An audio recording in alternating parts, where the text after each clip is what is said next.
Remue ménage. Remue ménage.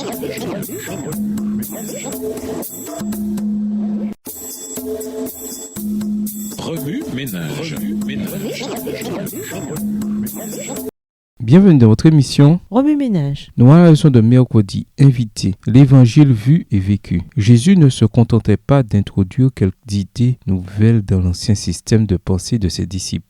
Il établissait en eux une vision du monde entièrement nouvelle. Il souligna l'importance de rompre complètement avec l'ancienne vision par ses paroles. Personne ne déchire d'un habit neuf un morceau pour le mettre un vieil habit, car il déchire l'habit neuf et le morceau qu'il en a pris n'est pas assorti au vieux. Et personne ne met du vin nouveau dans de vieilles outres. Autrement, le vin nouveau fait rompre les outres, il se répand et les outres sont perdues. Mais il faut mettre le vin nouveau dans des outres neuves. Luc 5, les versets 36 à 38. Malheureusement, un disciple ne voulut pas permettre à Jésus de changer sa vision du monde. Judas ne renonça pas à ses ambitions politiques et les foules, dès qu'elles constatèrent que Jésus ne se laisserait pas couronner roi et ne secouerait pas le joug conquérant de Rome, elles furent consternées. Jean 6, verset 15. Et Judas se tint avec elles en esprit. À ce tournant critique, beaucoup abandonnèrent Jésus en se rendant compte qu'ils n'allaient pas réaliser leur rêve politique. Le Seigneur demanda alors aux 12 s'ils voulaient eux aussi s'en aller, au verset 67. Judas choisit de continuer de marcher avec Jésus, physiquement, certes, mais son cœur était ailleurs, au verset 64. Il pensait savoir ce que le Messie devait faire et devait être. Scandalisé en entendant le Christ répéter si souvent que son royaume n'était pas de ce monde, Judas avait tracé un plan d'après lequel le Christ devait travailler. Judas préconisait une attitude plus agressive et pensait que l'œuvre aurait mieux réussi si Jésus n'avait pas empêché les disciples de suivre leur projet. Texte tiré du livre Jésus-Christ au chapitre 76 à la page 647, livre écrit par Ellen G. White.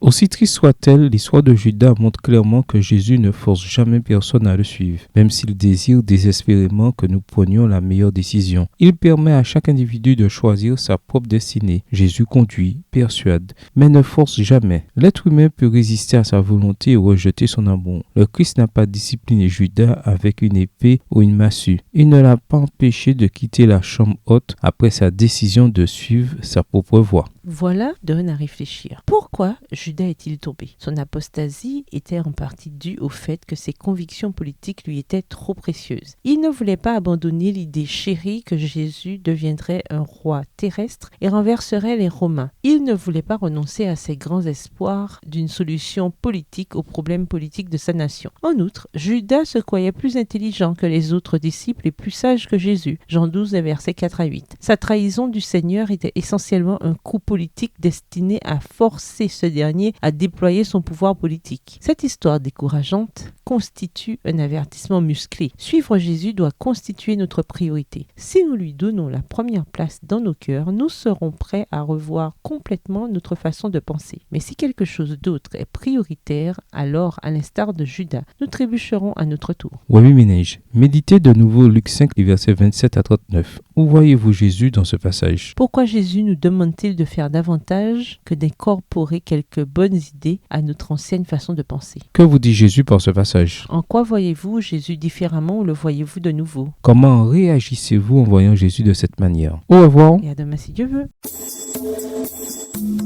Remue ménage. Remue ménage.